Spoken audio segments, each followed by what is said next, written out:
Hello everyone. We want to review the binomial expansion. Most of you remember this from algebra, that if I take a plus b and I raise it to successively larger integer powers, we get this crazy expansion with all these coefficients. Our ultimate goal is to find a general formula for something of this form for any positive integer n. This gives the pattern of coefficients that most of us are familiar with that looks like this, that we refer to as Pascal's Triangle. And the idea is if I know any given row, I can figure out the next row rather easily by just adding the two elements directly above it. But that's not very practical if I want to raise something to a large power. So instead we notice that each of these are basically a combination.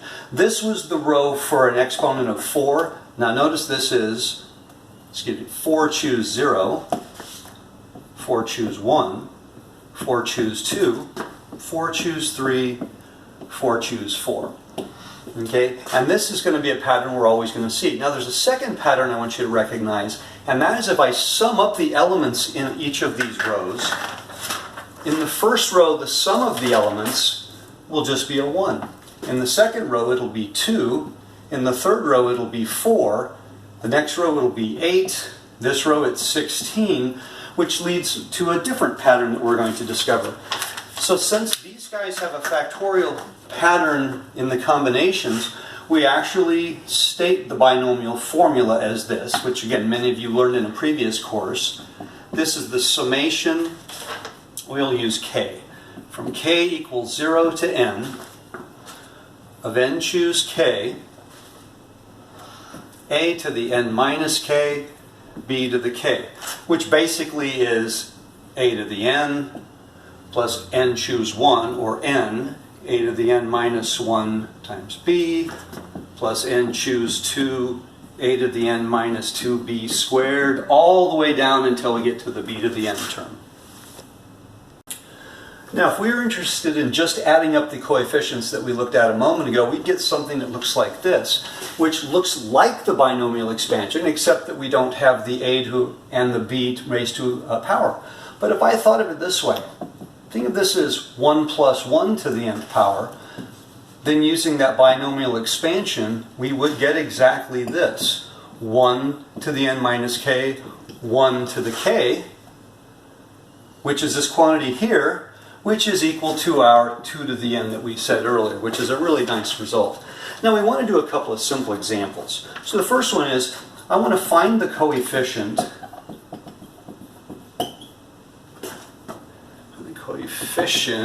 of, how about x to the 6th, y to the 12th, in the expansion of x plus y raised to the 18th power. Well, I'm really not interested in raising this to the 18th power and calculating all the coefficients, but I do know there's going to be an x to the 6th, y to the 12th term, because this is an 18th degree term, and every term in this expansion will be 18th degree. So based on what we have up here, the answer is simply 18 choose 6, which we know is also equal to 18 choose 12. So I can go either way, and then that gives us an answer of 18,564.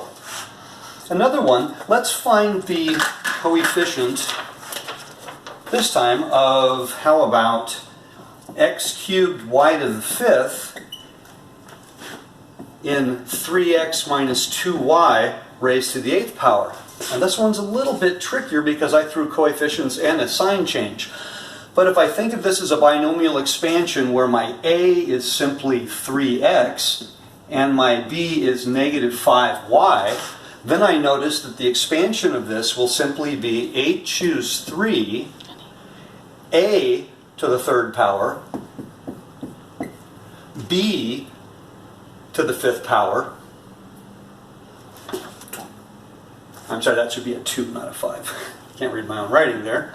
And if I expand that, that will give me negative 48,384 x cubed y to the 5th. So there's my coefficient there.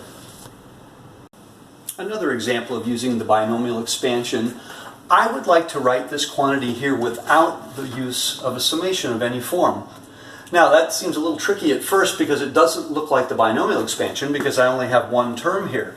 But if I notice, that 8 to the k is equal to 1 to the n minus k times 8 to the k, because that quantity would always be 1. So if I rewrote this in the form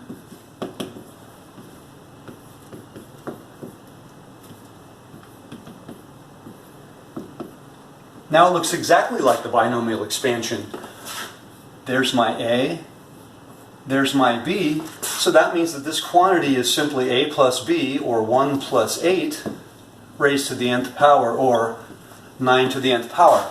Really nice little formula for simplification. Now we want to introduce something called Pascal's formula. Now we did look at this some time ago, and the idea here is this.